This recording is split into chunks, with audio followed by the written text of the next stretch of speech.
I did want to ask you, though, because of the late, great Elgin Baylor passing away.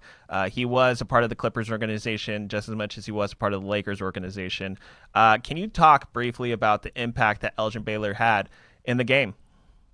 Well, he's one of those players, and obviously I wasn't alive in his heyday, but he's someone that my dad told me a lot about. Between him and Jerry West, because actually I grew up a Lakers fan. People don't even realize that. In Sacramento, I was a Lakers fan, wearing a hat, rooting for Magic Johnson. He's my all-time favorite player, so naturally my father would tell me about Laker greats of the past. And I've always rooted for underdogs once I got away from rooting for the Lakers. And even then, they weren't really winning at that time when I liked them, because at that age, I was about 8 years old when I fell in love with the Lakers. I cried when they lost in the NBA Finals in '91 to Michael Jordan and the Bulls. I hated the Bulls after that. My sister had this stupid starter Bulls jacket, and she didn't even care about the team, but she rubbed it in my face a little bit. So I knew of him, but his impact throughout the league is still present today. I was just watching earlier in the Lakers pregame show on Spectrum, Kobe Bryant, the late great Kobe Bryant as well, talk about moves he took from Elgin Baylor and how guys today need to respect the past and also learn from the past, obviously, but there's so much you can take away from a player like that who never achieved the ultimate greatness, of course, and that's one of the reasons he doesn't get enough respect. I think it's ridiculous. Rings in a team sport, people trying to equate that to individual success, it just doesn't make a lot of sense to me most of the time. And check this out. He lost 3 Game 7s to the Boston Celtics by a combined 7 points in the NBA Finals. A couple things go his way. A couple bounces go his way. He has a ring, and maybe we are talking about him in terms of being a top 10 player of all time. But there is no Dr. J. There is no Michael Jordan. There is no Kobe Bryant. There's no Kawhi Leonard. Guys with that type of game, LeBron James, without Elgin Baylor. So the ripple effect throughout the league is huge. And obviously, he was in the front office with the Los Angeles Clippers for, I want to say, 22 years. He was executive of the year back in 2006. He drafted Sean Livingston. If he doesn't have that injury, I think he's a perennial all-star. Just the fact that he could come back and do what he did with the Golden State Warriors, to me, proves that. And just being able to play at all in the NBA with limited athleticism. So he obviously had an eye for talent, and he's going to be sorely missed. I don't want to play the what-if game, but I'm going to play it anyways. Donald Sterling was obviously the owner, and there was a lot of history going back between Elgin Baylor and him. Would you say that Elgin Baylor had a ceiling under the time that he was with Donald Sterling versus any other time that he would have probably been a GM in any other market? Well, of course. Aside from the known racism now that had been going on with Donald Sterling, he was, had his arms tied behind his back to some degree. The Clippers franchise has. Under Donald Sterling, that was kind of the deal. That's why when Lakers fans bring up rings all the time, I say, well, let's just go back since Steve Ballmer took over, since it's an even playing field now with ownership between the Lakers and the Clippers. You couldn't say that back then. And even though I think he only had 2 winning seasons with the Clippers under his front office and when he was an executive there, there was no cure for that team. There was nothing you could do back then because of their owner. I don't even like to say his name at this point. I'm ashamed I just did. That was the first time in a couple of years. But obviously he was dealing with some unique circumstances and did the best he could in those situations. Yeah, and I that's why I don't want to entirely give fault to Elgin Baylor as his career and as a general manager. That's why I just like to leave it aside. And I'm willing to throw that into the whole blame Sterling file. That's what I would like to do. But I would also like to talk about the Clippers and the Lakers. Obviously, they're going to be tied for third because of what's happening right now. They're going to be tied for third in the Western Conference. But my question to you is, does home court advantage matter at all for the playoffs? You giving up on the Lakers that easy, Zach? Maybe you haven't heard of the Caruso. Yeah. Things are a little bit different when all of a sudden you're the number one, the number two, or the number three option. It's got to be a little bit disappointing for Lakers fans right now because Dennis Schroeder should be playing better than this. Kyle Kuzma, these are guys who have wanted these opportunities, and they're not taking advantage of it right now. But does seeding matter in the playoffs? Yes, because I believe there are going to be fans, even in a limited capacity in some arenas, maybe full in places like Utah. That makes a big difference. That could be a huge home court advantage, especially for the Utah Jazz having the number one seed. And you'd have to go back to 1995 to find a team that was below a 3 seed that won the NBA Finals. The last team to do that, the Houston Rockets, I think, were the 6th seed that season. That was all about clutch city, and they won, I think, 5 different games during the playoffs where they were in must-win situations. So history says seeding does matter. Having home court advantage matters. Having the path of least resistance matters. So, yeah, and I do think fans to some degree are going to be in arenas by it's about the 3rd week of May when the playoffs start. Yeah, and I understand when people say, like, oh, well, like, if the Clippers, if they play the Lakers at home court, then who cares because it's the Lakers' home. But even then, like, you brought up Utah. That's something to think about.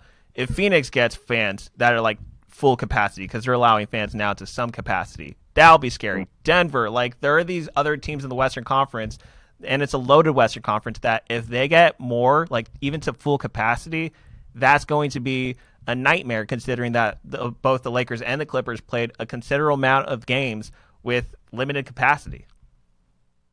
And you just mentioned a couple teams there that already, when the Utah Jazz could have that arena full and rocking, that's one of the best home court advantages going back to the 90s. It's just a really difficult place to play.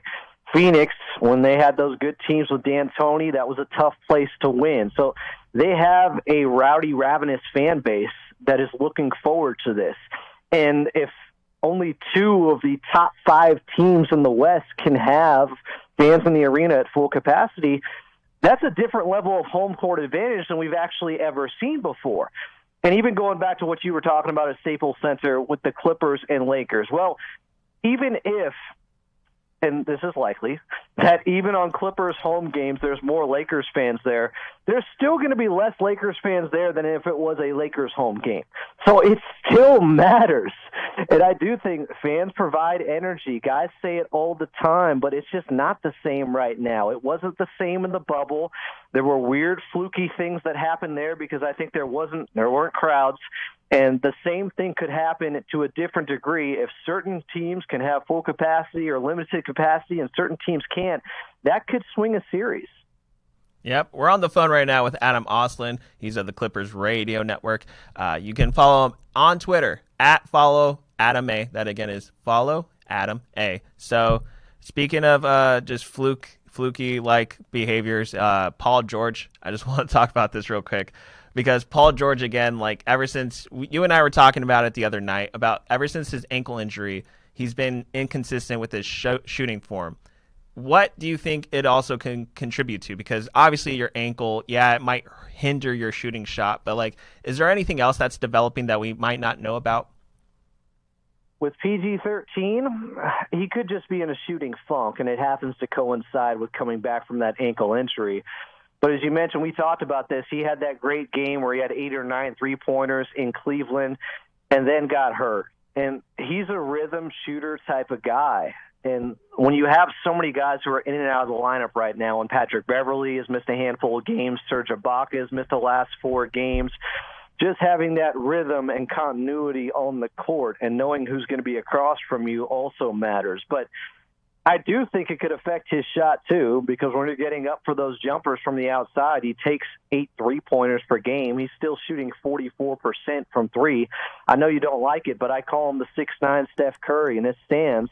At PG-13, it's been that good all season long.